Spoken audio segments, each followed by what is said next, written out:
Wayne County in Goldsboro. I'm Donald Sutton, your special co-host for this lovely Friday, and this is Krista King. Krista King. She will be my co-host as well. You know, last time we had Casey Scarborough, but right now she's got a work-study job she has to do in Greenville, so I hope she does a great job on that.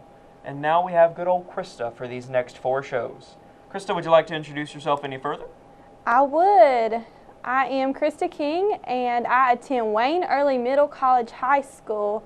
I am a native here in Goldsboro, and I am very glad to be here. All right. Krista, what do you really want to do? Because I know when we go to Wayne Early Middle College High School, Wimches, as I said earlier, or else you will have a mouthful. Or as Wayne likes to call it, Swiss cheese. Swiss cheese, it is indeed such a mouthful. We graduate with an Associate's in Arts or an Associate's in Science. What do you want to do after you get that basic level degree? Well, my plan is to attend Brigham Young University, Idaho, to become a history teacher, and I want to come back here and teach. Where do you want to teach? I really want to teach at the high school that we attend, Wayne Early Middle. Now see, I think it is, I've always thought, I don't really want to be a teacher myself, but it's always an option. I always thought how cool it would be, since we graduate with those 2 years. We go to a college and we get our teaching and whichever subject we want to go in, degree for that. If we do that in 2 years, we can come back, get a job at the high school, and teach who were the kids that were freshmen when we were seniors. Have you ever thought about that? No. It's a crazy thought. It is. So, you know, everyone that's running around this year that's just like, oh, what do I do? When they're seniors, we have the possibility that we could teach them. I will be teaching my sister. You would be teaching Avery. Yes. That's a terrifying thought. It is. So, what do you like about history? I think that history is something that makes us who we are and how we have become how we are. And I really enjoy the interesting stories and just the facts of how things became the way that they are. So it's very fun to learn about. This semester, we're actually we're in a U.S. history class together for the high school. Oh, we are. Yes. Yes. It's going wonderfully. Yes. And we have a classmate, Brandy Doubt, and she was talking the other day, and she's making this great grades in the class. And you know, someone was joking around with her, like she wanted to take an extra test. And we were like, why would you want to do that? And Brandy's just like, well, you know, it's just one big story. You know, I love stories. I love catching all the plot lines, the characters, and everything. And history to her is just one big story. And I thought that was an amazing way to look at it. And I would love it if I could look at it that way. I read an entire history book because I took 2 courses back to back. And I still didn't see it as a story. But I hopefully will someday. That would be great. Yes. All right. Krista, what do you like to do in Wayne County? Wayne County. And Goldsboro. And Goldsboro. Of course. I enjoy going to the park and the library. I love eating at Highway 55. And I really, really enjoy going to PT's Grill, which has opened a few months ago. It is amazing. Their burgers are just amazing. All righty. Well, let me ask you something. What do you like to do in these parks? Because I just went the other day, and I just ran around in the back of the park. What was it? It was Berkeley Park. Mm-hmm. And I just took a lot of beautiful pictures of just the nature out there. And I was just astounded of what I saw. Well, I specifically like the Goldsboro Park because Herman Park, it has that statue in the middle of the fountain, and that really interests me. And they used to have fish in there, and I'm not sure if they still have them. Every now and then they'll take them out, and they'll have coins all in the bottom, and I really like that. And I love the yellow house there because it has some historical background on it, and I like taking my siblings, all of those, out there to swing and walk. It's just a lot of fun. It just brings back good memories, doesn't it? Yes. Well, I'll tell you what, Krista, we're going to head over and we're going to turn it over to Wayne and Kim. They have some great interviews for us today. And let's let them talk to their interviewees. And here we go. All right. Joining me in the studio today is Mark Wilson with Goldsboro Parks and Recreation And boy, do they have a full schedule. You're not going to want to miss this. Hey, Mark, and welcome back to the show. Hey, thank you. So Parks and Recs, my goodness, you all have had a busy September. We sure have. Already into October. I mean, one event right after the other. How do you do it? Well, we love doing it, and the people here, they love it too, so that kind of motivates us. They really do. Yeah. So tell us what we can look forward to in the next few weeks. Okay, we have a lot going on. Of course, Betsy mentioned the USTA tennis tournament's going to go on at Herman Park. And tell me what a big deal that is. It's huge. It really helps out local businesses and the economy here. You know, hundreds of folks coming in, getting hotel rooms, going out to eat around here, shopping for, you know, any kind of, you know, gas, sodas when they stop in the store, sporting goods. So yeah, it really helps out the businesses here. And we're talking between 500 and 700 people came to our community all in just a matter of a couple of days just to visit, to play on our tennis courts all around our entire county, actually. That's right, that's right. And the tennis courts are actually going to be resurfaced and have new lights out there for the tournament to be ready just in time. So that's right, that'll be awesome. Great. I know they were thrilled to see that. And we're excited that they came to Goldsboro and hope they'll come back. Hope they saw something they really liked and enjoyed our shops downtown, which is where they spend a lot of time. And real excited that they came to Goldsboro and looking forward to the NC Cyclists also came not too long ago. Yeah. Oh my goodness, hundreds of those guys actually came I believe through. it was 1,200 signed up. So oh my goodness. Yeah, camping out in Herman Park, and yeah. So that's huge. Cool, yeah. I'm telling you that the list goes on of how many visitors continue to come to Goldsboro, North Carolina for so many different events. Yeah, and that event there also helped the local economy. Oh, you know it going did. Out to eat. 1,200 people? Wow, it's crazy. But we're loving every minute of it. We do, yeah. So tell me some of the things that you guys are doing. October 19th, we're having our annual Fall Festival at Herman Park Center. It's going to run from 12 o'clock to 5 o'clock, and it's $5 per person to go through there. And y'all do this every year, so we do it every year. Right? Yeah, we have a great turnout. Kids can play all kinds of carnival games. We have food and drinks, inflatables out in the front lawn, petting zoo, and this year we're going to do laser tag. Oh, that sounds like lots of fun. Now tell me the date one more time. October 19th. October the 19th. Saturday. Annual event. How much is this? $5. Yeah. $5, and you get to do all those fun things. Yeah, from 12 to 5, so all afternoon. You can't beat that. No, that's a good deal. That's mighty inexpensive. That's $1 an hour just about it. To do all these fun and exciting things. And you guys have done a great job. You've held this event year after year, and it gets bigger and better every year. It sure the kids does. seem to have a fantastic time. It does. So what's right after that? After that, we're going to have our first haunted trail.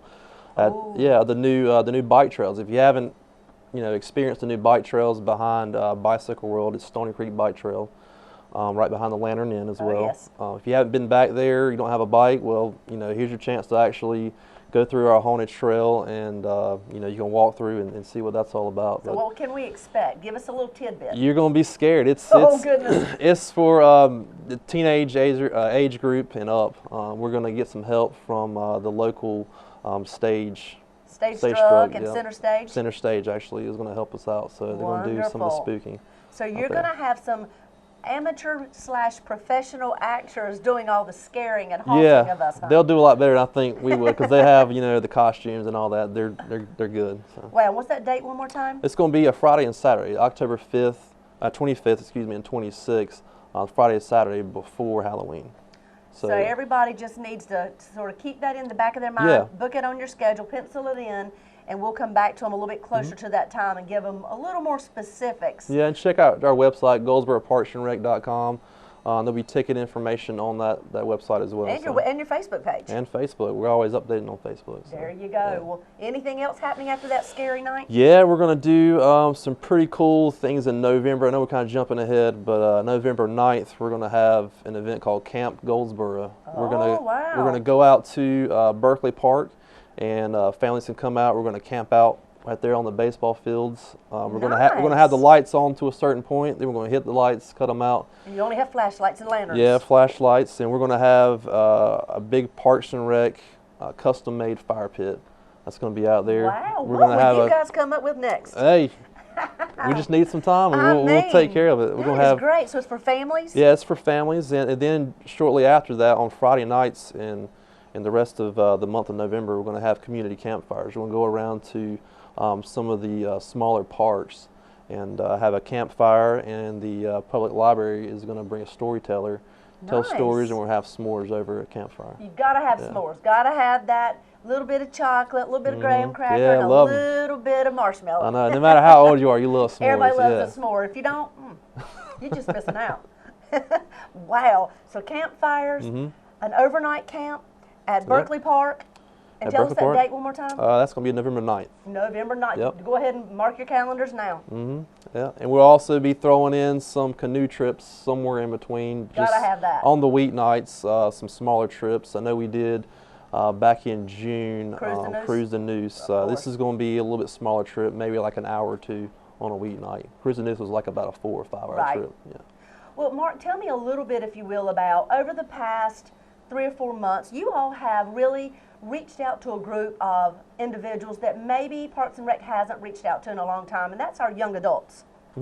You've really reached out to that group and had a lot of organized sports that people that have just maybe moved back to the community, or people that have been here for a while and just didn't know about it, and a lot of our young airmen on base have come and participated in some of these. Tell us what you've done through the summer months and sort of maybe a little idea of what we can look forward to over the fall. Yeah, well, we started off actually with dodgeball at W.F. Foster Center, and that went really well. They loved it, and of course they were asking, oh, what's next? You got to do something else. You can't just stop it.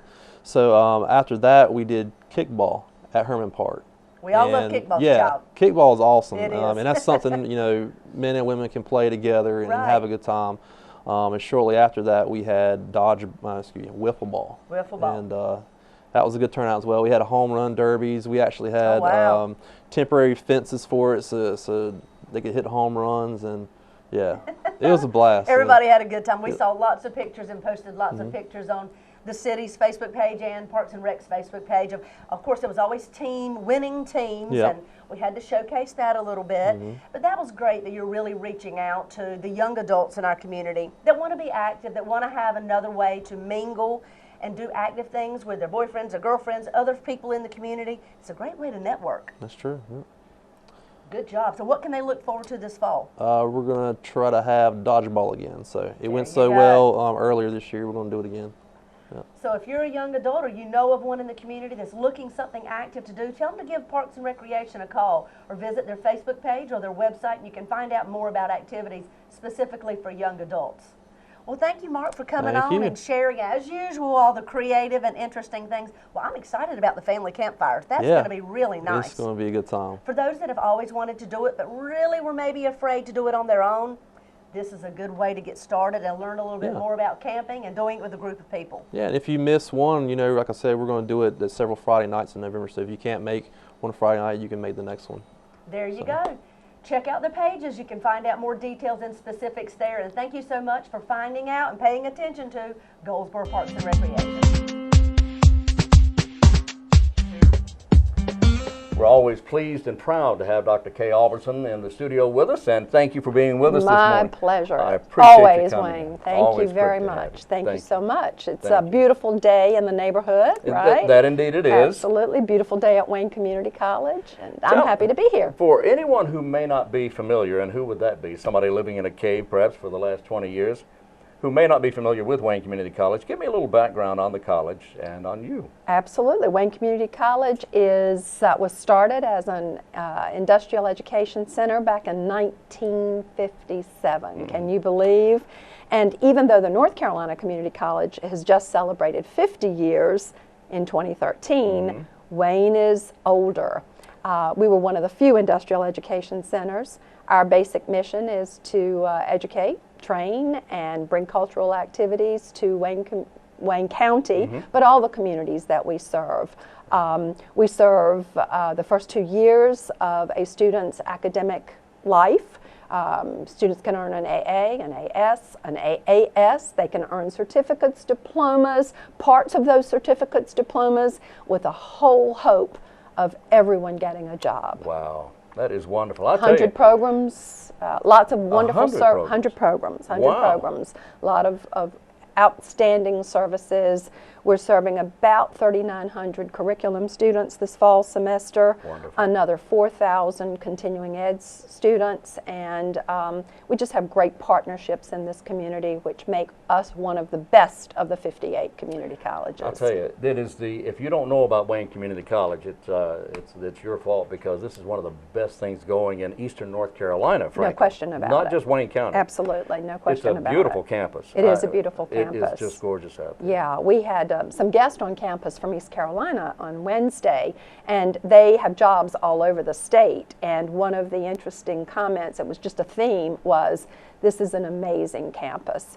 And Wayne, I have to give a lot of credit not only to our employees who keep that campus and the grounds and looking incredible, but I give a lot of credit to Wayne County's government, our commissioners, for really understanding what their part is in keeping Wayne Community College the viable institution it is. And we get funding from our commission to help keep those grounds, those buildings running and incredible, and we really are a show place. Well, I'll tell you, I have to say this. I have to tell the story. Before the cameras went on, you and I were talking about that, and in fact, you had mentioned, and I understand, of course, that there are some in higher positions in the state of North Carolina who just don't get it. They don't understand how the community college system works. They don't understand how much of an advantage it is to local communities and to the region. That's right. But our commissioners do get it. They understand how it works. They do understand it, and have,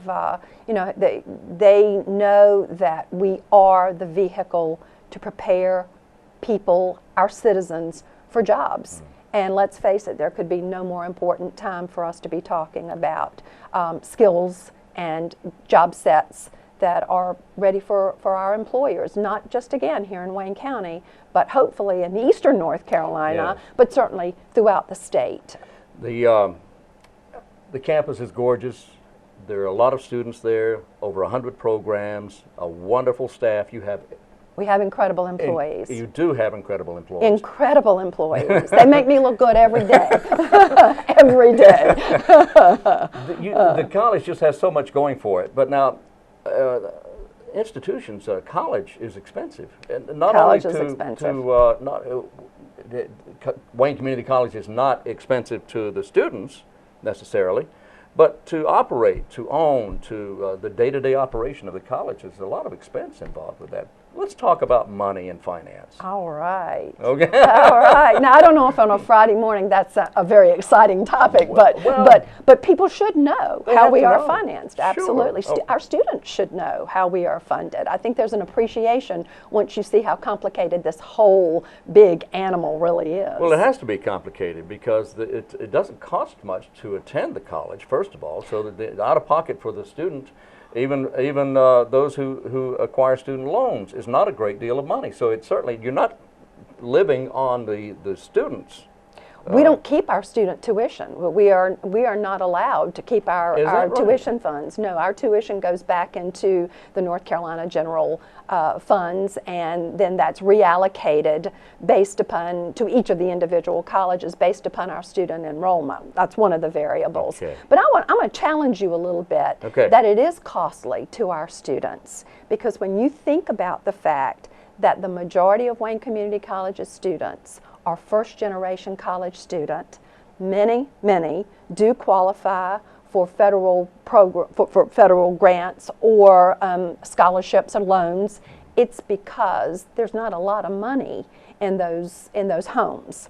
Most of our students work at least part-time, and so we have increased in the North Carolina Community College our tuitions, again, which we don't keep as individual colleges, by 64%. Since 2007-8. That's huge. So $1 a credit hour can make a huge difference for our students. Book costs, you can buy one nursing book, it's $500. Oh my. Is that not amazing? Now they may use it through their entire 2 years of training, but that's a huge cost to that student.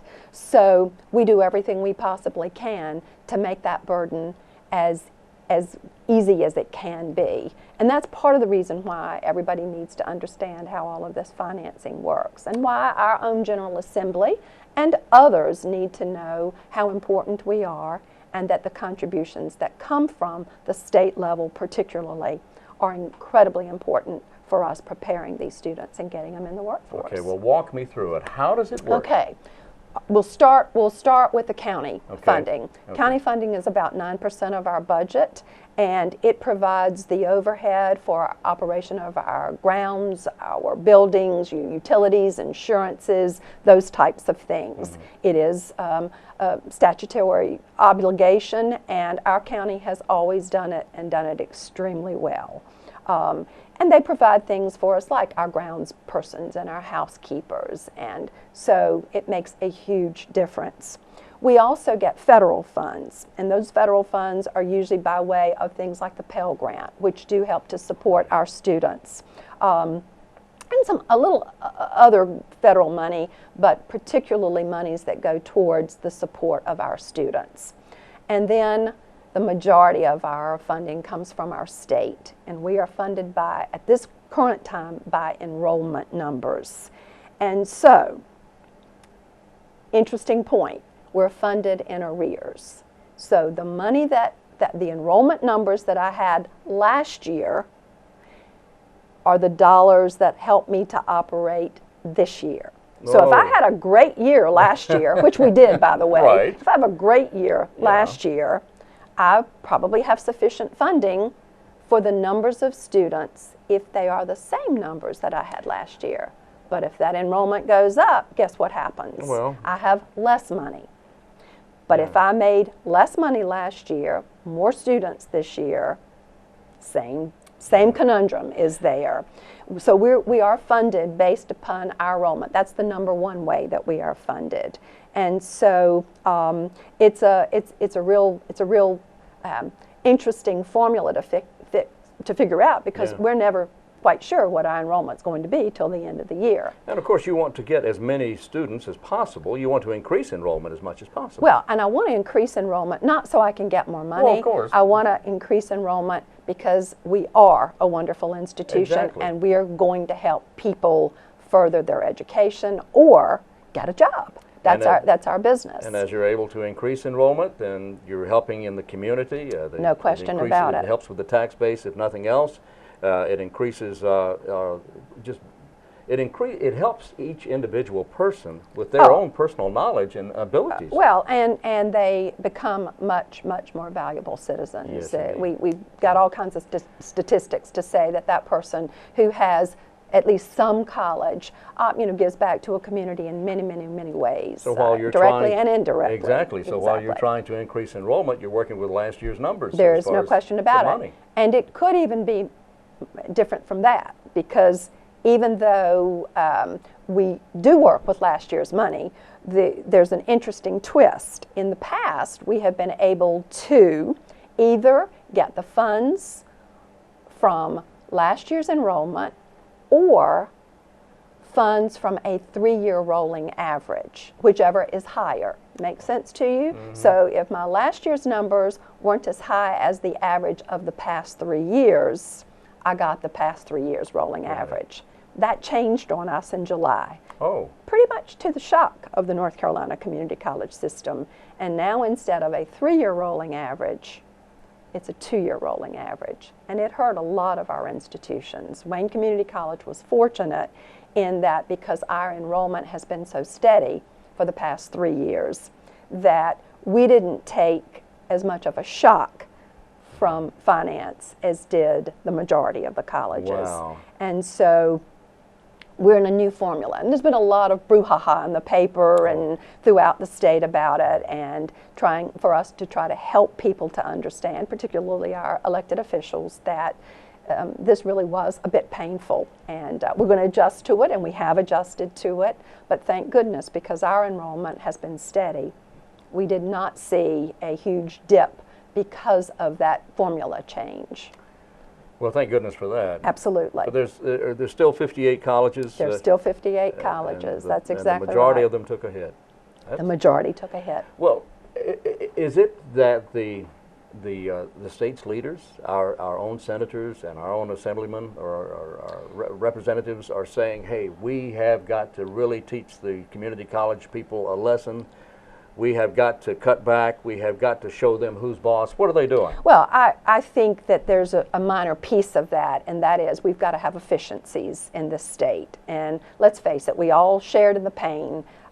We all know what the economy is like. We know that there's only X amount of funds, and we know that we've got some real issues with Medicaid and those types of things. So it was really a matter, I believe, of two things. One, there were going to have to be some cuts, and two, not necessarily understanding the impact of changing the formula in July. And what we've got to do, we all know we've got a lot of new elected officials who perhaps do not know as much about the funding cycles and the history of the campuses as some of our more mature elected officials might. And we've just got to do a better job as a community college system of getting that information across and talking about who we are and what we do. 840,000 people touched by one of the 58 community colleges over this past year. Wow. I mean, that's a huge impact. And so we've really got to keep on our discussion of how important we are to growing this economy and students getting jobs, people getting jobs, and we are at the forefront of that. And in a very short period of time, we can help people do that. So it's not that the state's leaders are trying to teach a lesson, or they're trying to just take money away. No, they're trying to sincerely cut where they think they need to cut. I have full confidence that it is a tough place to be. Yeah. It's a tough place for presidents of community colleges to sit, is. or anyone who is heading an institution of any sort. But it is not an enviable position to be an elected official these days, and I really do think that there were sincere efforts to look at efficiencies. Community colleges being one of those areas that can be an efficiency. Well, have you a plan that you could suggest to the state that perhaps could encourage them to see things your way? Well, I think that as collectively, as college presidents and as our North Carolina Community College system as a whole, we have to have some talking points. We do have talking points, but we have to have some specific talking points that show our legislators the impact of what we do, the value of what we do on a day-to-day basis to hundreds of thousands of people. Our business and industries support us, and without us, the workforce would not be there. And so I just think our whole dialogue has to be a little more targeted and clear-cut to help them understand what we do and the cost savings that are already there, particularly with our transfer students. We talked about that earlier. They can get the first 2 years of their four-year education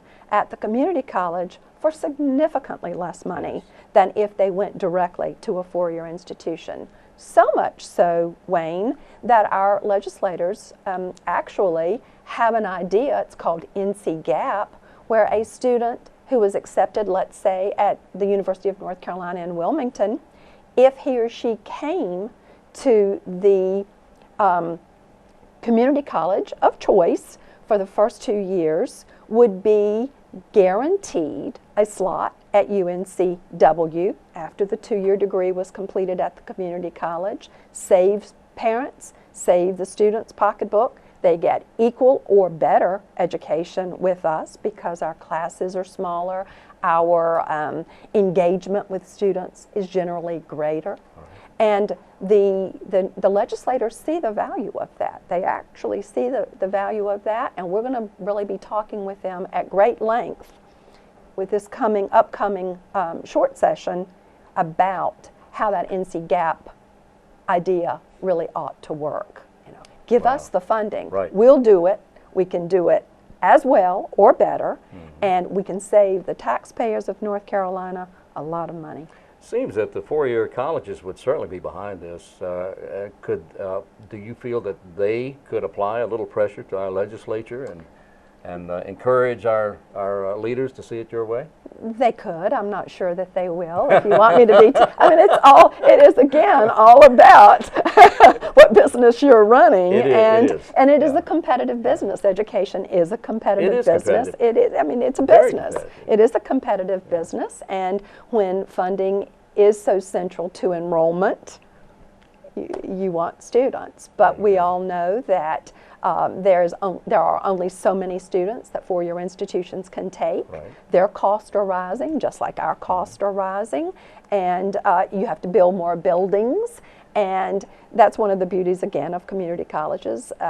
We don't have to have residence halls and all those kinds of things for those persons who are, you know, who are attending our colleges. I still see though that it would be to the four-year colleges' advantage, big time.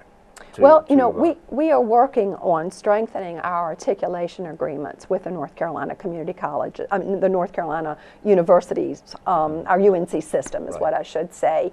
And we've had an articulation agreement with the UNC system and many of our private colleges for years. But what we're finding out is that the UNC colleges are not accepting as many of our credits as they really should be, or that we thought that they were. And so for the past year plus, we have been in a lot of conversation, a lot of dialogue with the leaders at the UNC system. And that is, again, one of the areas that our legislators this year paid attention to when we said, you know what, we need a better articulation agreement. Again, this is an efficiency. This is something that you should understand. It saves money.